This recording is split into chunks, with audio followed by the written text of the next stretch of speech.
Okay, this is a video about the operation and maintenance expenses in a solar model. Now, as with some of the other videos in this lesson set, okay, I'll call it a lesson set, um, the I make a little introduction, and then later there's kind of a little blip, a little change, and then you see how I actually made the model. Excuse me, making the model is kind of boring. There are really two big issues on this in this operation and maintenance thing.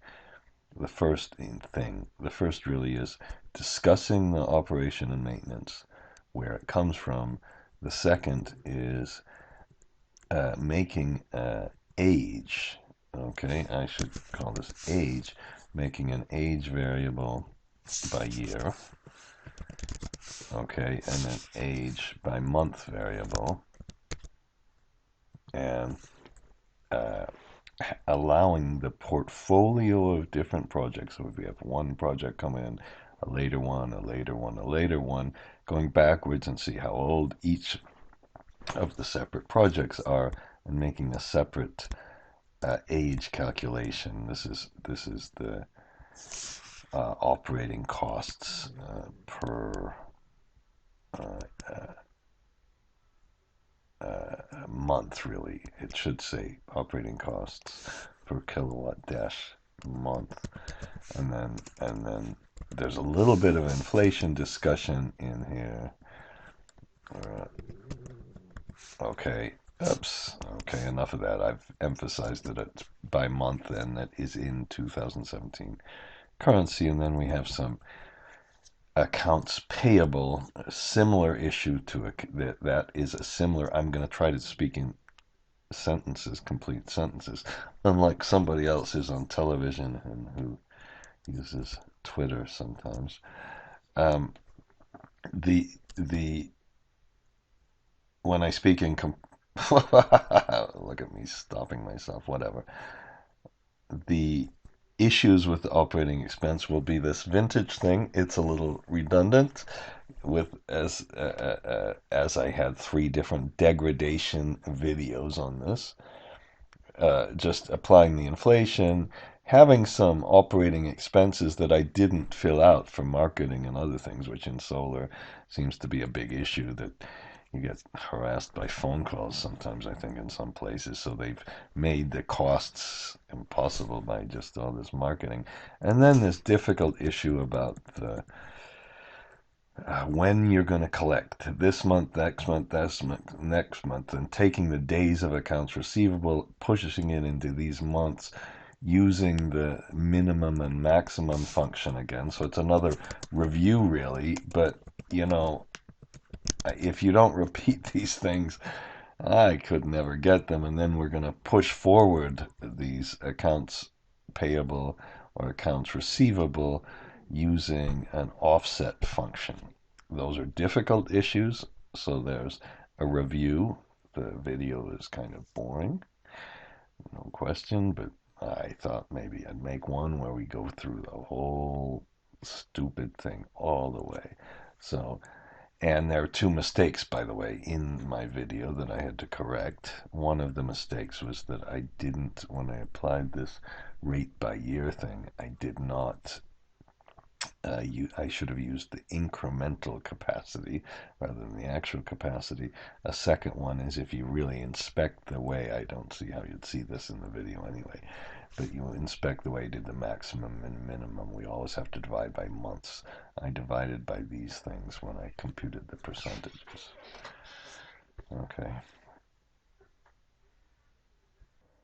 Okay, this is a video about O&M expenses in our solar analysis. Okay. And the issue with solar is the O&M is kind of interesting. They do have, you know, you have to hire somebody to go and clean the panels. You have to pay a little insurance to people. That's all.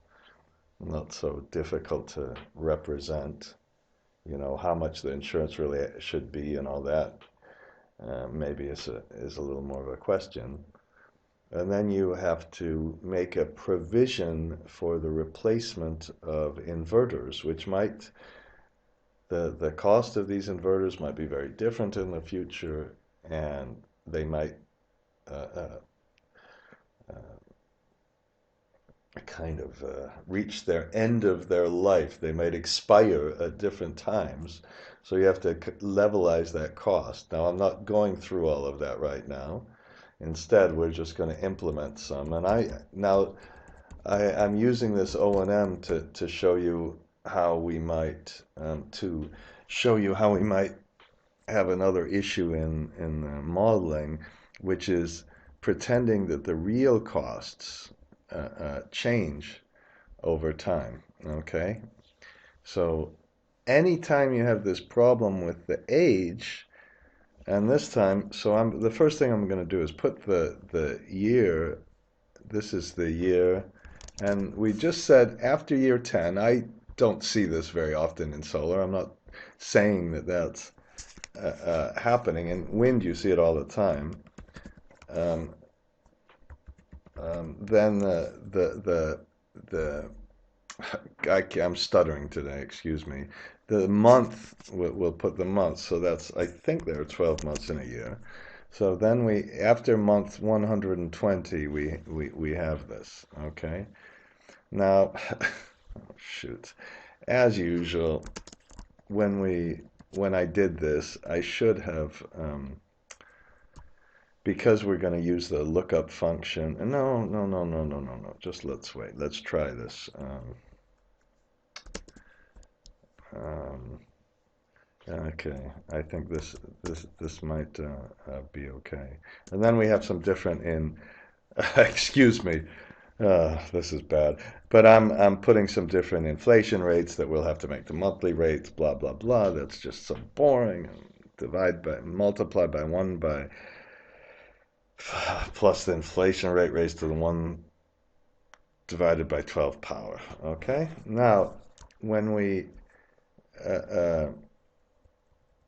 okay, do this, that we're going to have this problem that we had with degradation. Remember this degradation, we had to put kind of these matrices that figured out how old you were, and then once they figured out how old you were, then we arrayed that against when you were born. That's maybe a bad way to say this, but you have to make a matrix of the age because you can't have just one. This one, the big problem with our little example is that in month 120, the cost will go up. Now that whenever we do that, we're going to have to make one of these kind of matrices. But remember, the issue with these matrices, that's if it's a year, it's not that terrible. But if it's a monthly model, which we thought, well, that's probably kind of good to do with solar, maybe, then we'd have to do, if we have, how many months do we have? We'd have 350. We'd have to make 350 rows down below just to get this little O&M expense correct. Now, to do that, we decided, well, no, let's make a function. So I'm reviewing this a little bit, and then we made this degradation function. Okay. And then let's look at this degradation function. Okay. And,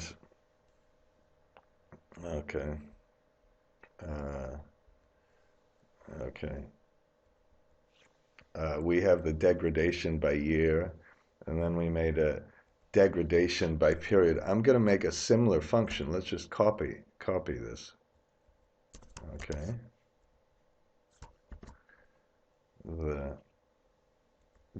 Instead of degradation by period, let's put rate. This is when we're like a O&M rate by amount. So all we're going to do is multiply. So we have a capacity vector, and then we have let's leave it called degradation count and degradation vector for now. But the only, thing we don't have to do is we don't have to accumulate these things. So there we had all this discussion in degradation analysis about accumulating this, and that was a pain. So now we can change the names. I should change the names. And then the one name you absolutely have to change is rate by amount. Okay, so once you've done the hard part, this stuff is easy. Okay, and maybe I'll give you the file as if you care with the corrected variables. But this is when you go around the age, you compute the age here, and then once you've computed the age, you look up what the rate is. So this would really be O&M that's a function of the age, and then we just have another variable. In fact, let's get rid of that one. Okay, we don't need that anymore. So we, instead of accumulated degradation, we just put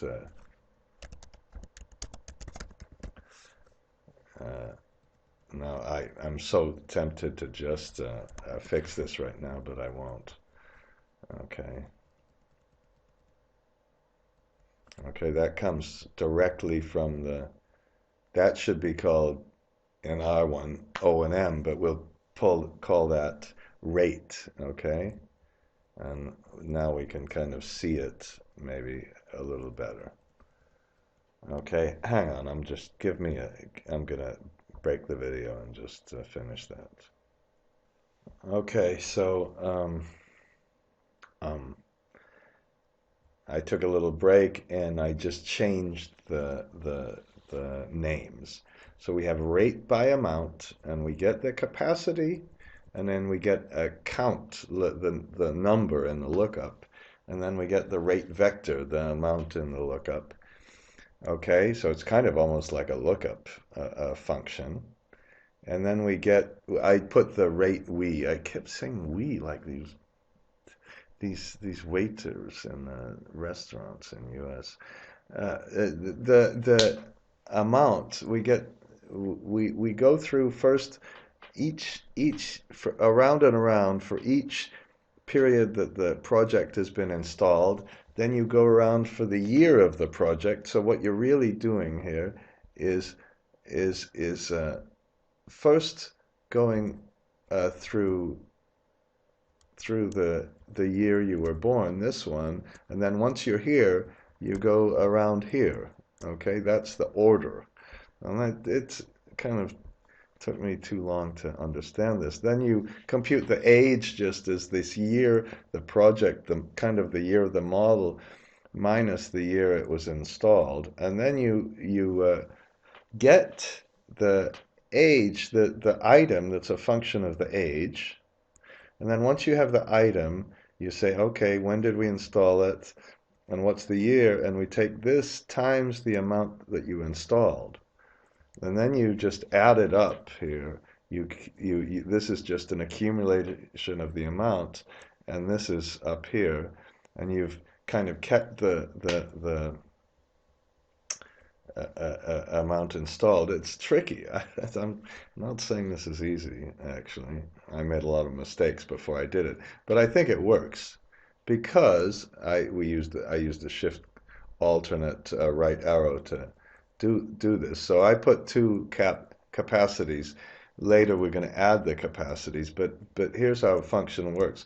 We go across the periods and we put rate, and it says rate by amount, and we could look up what they are, but we look the amount. Now I purposely left no additional amounts here. So, and then you press Shift Control Enter, and it just goes 1, 2, 3, 4, and then we increase it in 5. So if we change it to 6, that's fine. That's 1. We could have done that pretty easily with some product or something. But now this is let's just copy these down, and then it adjusts it and puts it in the right year. You can go and check this, and maybe I'll put another little example to check it, but we're okay. Just okay, I hope. So now let's try this. So on the operating cost, the first thing we're going to do is to put the operating cost. How about we put the operating cost per kW, and then we'll do the same thing we've been doing by the different things. Now, perhaps we could have put the capacity, but this is where we'll look at our rate by amount.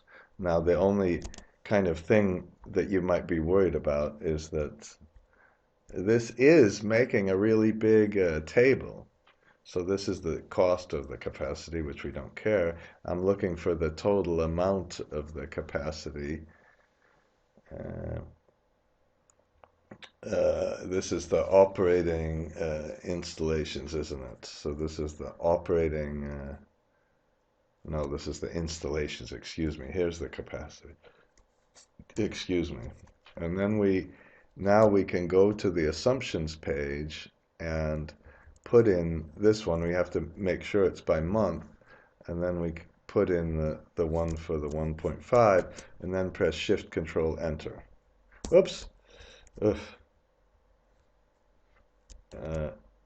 This doesn't work. We have to press F2, Shift Control Enter, and then Shift Control D maybe to get our. Oops, no, I can't do that again. I keep doing that. Excuse me. I'll do that at the next one. So let's do it again. Okay. Maybe I'll just put a 1 here. How about this? Shift Control R. And then we put rate by amount.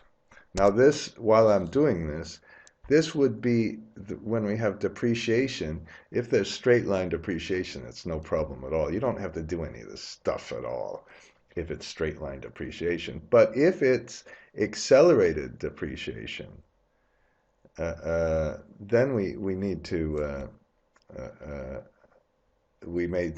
do almost exactly the same kind of thing, and that's what you often see in a model. Okay, capacity. Okay, and then we go back to the month, Shift Control Enter. How about, oops, and I forgot to, on purpose, I forgot to put this one. So this, okay, and there we have our second one, and let's see if we can get it better. This time 1, Shift Control R, just to get, so we can copy it, equal rates by amount. Okay, this time hopefully I'll find the thing a little bit faster. You know, that irritates me sometimes when you can't find these things fast enough. You should, if you have a well-structured model, you should never have this one. So we finally, and then F2, Shift Control Enter. So what I did was I said what I did, and you saw I pressed F2, but then you can copy it across. Okay. Now,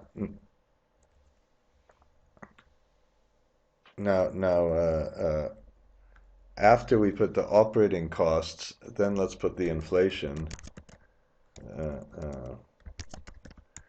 Okay, and I'm gonna turn it off for a minute and put the titles in. You don't have to watch that. It's just too boring. Okay, so now I put the inflation rate in, and we put the O&M cost. So we're just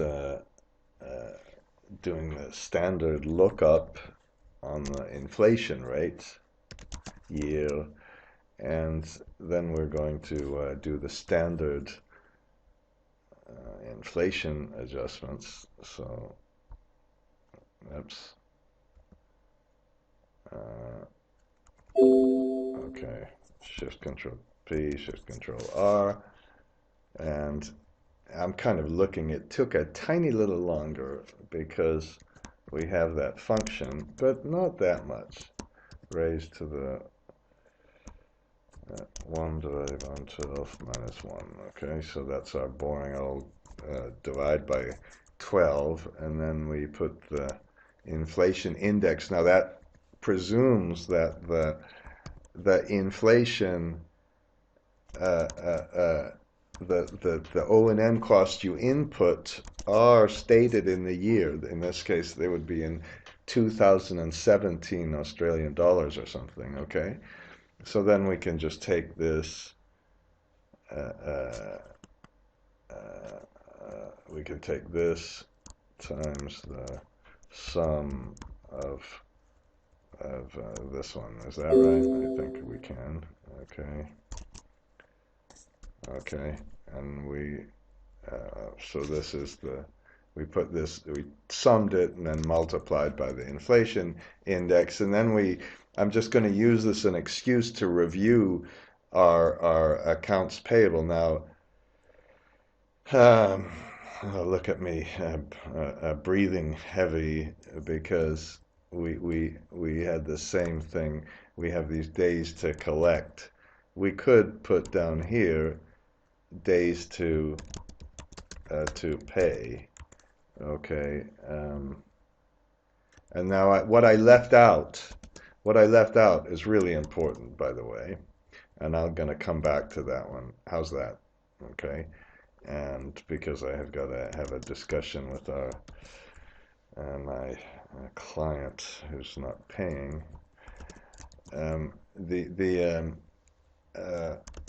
this overhead costs. We have some overhead costs not associated with individual projects, but with the whole thing. That's kind of more interesting. So let's get the year. Okay, so Shift Control R hopefully will work. It didn't. You have to do a couple more then. Okay, and we'll put the days to pay as a lookup as usual. Year. You're sick of me doing this. I really should have switched the video off for that one. Okay, so then we put our year in. This is supposed to be a boring video. Remember, these whole things are supposed to be boring. And why did that not work? Okay. Okay, just a minute. So this time I really will stop it. Okay, I just made this time I made it simpler. We just made it 25 days. Now remember, you don't have to remember this. I don't remember this. The first part was so difficult, which was trying to put what percentage of the accounts payable are collected in the first month and the second month. So with 20, it should have just, you've got just some in the first month and some in the second month. Let's make sure this really works. So if we put 15 here for the first month, it didn't work. So this should have been F minus this one. Okay, so I just tried to copy it. Okay, and we better put this, this is, okay, and that's good. Okay. Oops. Ah.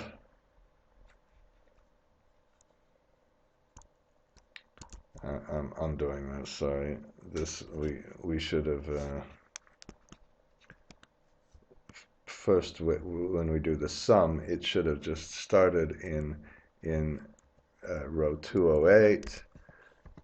So the good news, I hope this isn't so bad, because the good news is once you do it once, you can kind of just steal the formulas for other people, from other models, whatever. Okay, and if you understand how it's done, then we're okay. Okay, and then we, okay, it's taking a little too long. Okay, and then we have the opening balance equal the closing balance. and then the revenues record this should have of course been the operating expenses.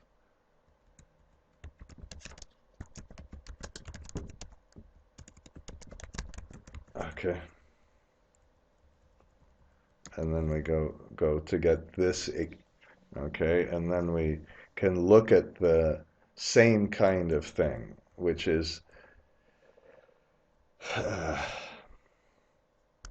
these offset functions. Okay, so let's copy just those three.